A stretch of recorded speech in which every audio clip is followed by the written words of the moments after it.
Time now to visit with George Carroll, a man who bills himself as the homeless motivational speaker, and talk about his unique journey. George, thank you so much for being in here. Yeah, thanks for having me, Dave. It is a unique journey. Yeah.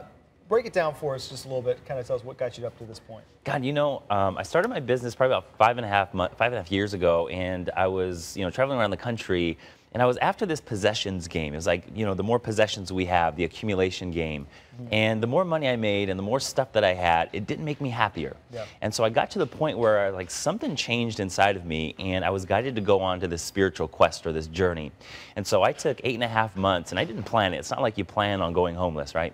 But I took 8.5 months. I went homeless, ended up being the most transformational time of my life. And we say homeless, obviously, a lot of times that has a connotation of people who've fallen on hard times. Right. You just kind of unplugged and simplified and dramatically pared down and hit the road. Yep, minimized my life into 2 suitcases in a car and just hit the road. Okay. And the greatest thing that happened from that is I lost my fear of loss, and I became fearless in the process. So do you remember that scene in The Pursuit of Happiness with Will Smith? Mm-hmm.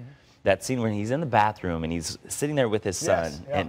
and he's sitting there and somebody's knocking on the door and they're trying to get in the bathroom, right. And he's sitting there, he's crying his eyes out, right? And he got to the point in that movie, and it's a true story from Charles Gardner's life story, and he got to the point in that movie where he had lost everything, no more fear, and from there he just totally catapulted his life into a whole new place. So for me, that was the journey for me. It's like I lost my fear, and now I'm totally free. And we were just talking right before we came on. You said there were moments on this 8-month journey where you're like, man, this is awesome. Yeah. And then you said you had some moments like, what am I doing? And everything in between. That was part of the process, I guess, of getting rid of the fear. Oh, yeah, man, absolutely. There were certain times I had a lot of help and support along the way, but there were times when I had to face some of my own internal demons, and there were times when I had lost all of my money, and I had to ask for help. It was one of the biggest things, and sometimes asking for help can be a heck of a lot more scarier than public speaking. Well, and talk about that a little bit.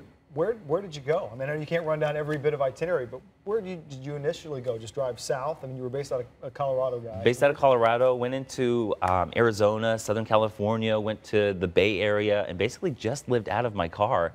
Slept on friends' couches. Friends and family you might have had around? Yep, yeah. Friends' couches, strangers' couches, slept in airports at times, slept out of my car, and that's what, the homeless motivational speaker, this book was birthed from it. Okay. And so now I look at my life and what's different about it, and it's just amazing. And this is my life's work. I love helping people overcome fear, overcome limitations, and I travel all around the country and do talks on motivation and productivity and communication. And to help people get beyond the fears that prevent them from having a phenomenal life is just my life's work. So the takeaway is not everyone's going to do what you've done, maybe they can't, but they need to break down some barriers, change radically some things they've been doing to get a different result. Exactly. So how would you live if you didn't fear? Because one of the biggest fears we have right now is the fear of loss. People are holding on very tightly to their money, holding on very tightly to their physical possessions, holding on tightly to their business and relationships. It's like, how would you live if you didn't fear losing anything? And so that was the journey for me, and now it's like my life has just totally exploded as a result of making one choice to go homeless. Wow. So the journey goes on from there. So the homeless motivational speaker is the book, George Carroll. And what's the website you said people can follow you? Yeah, you can go to thehomelessmotivationalspeaker.com, and I offer just a free video series, a weekly video series, just to keep you motivated and inspired about life, because times are challenging right now, and we got to stay up. Wow. Be excited to see where you go from here, George. Yeah. Thank you so much for sharing your story with us. We appreciate it.